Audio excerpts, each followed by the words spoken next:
ప్రతి ఒక్కరూ ట్రాఫిక్ నిబంధనలు పాటిస్తే ప్రమాదాలు నివారించుకోవచ్చన్నారు national highway PD Divyajyoti. Khammam జిల్లా మైనంపల్లి వద్ద జాతీయ రోడ్డు భద్రతా ఉత్సవాలను ఆమె జ్యోతి ప్రజ్వలన చేసి ప్రారంభించారు. రోడ్డు భద్రతపై అవగాహన కల్పిస్తే సంవత్సరం అంతా గుర్తుంటుందన్నారు. యువకులు వాహనాలు నడిపేటప్పుడు జాగ్రత్తగా ఉండాలని సూచించారు.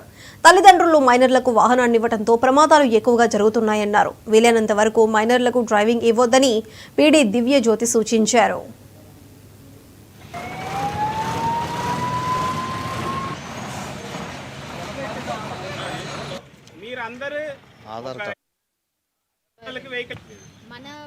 మనం జాగ్రత్తగా ఉంటేనే మనం సురక్షితంగా ఉంటాం.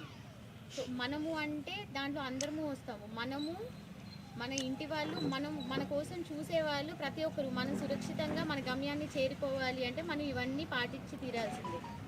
ముఖ్యంగా ఓవర్ స్పీడ్గా వెళ్లకుండా ట్రాఫిక్ రూల్స్ నిబంధనలు పాటించుకుంటూ మన గమ్యస్థానాల్ని మనం చేరుకోవాలి. భద్రత అనేది మన ప్రతి ఒక్కరి బాధ్యత. అందరూ దాన్ని పాటిస్తారని అనుకుంటున్నాం. మన వారం రోజుల పాటు ఎందుకంటే అందరికీ అవేర్నెస్ రావాలని. మనం జాగ్రత్తగా ఉంటేనే మనం సురక్షితంగా ఉంటాం.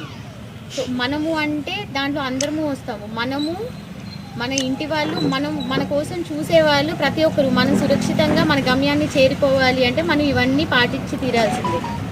ముఖ్యంగా ఓవర్ స్పీడ్గా వెళ్లకుండా ట్రాఫిక్ రూల్స్ నిబంధనలు పాటించుకుంటూ మన గమ్యస్థానాల్ని మనం చేరుకోవాలి.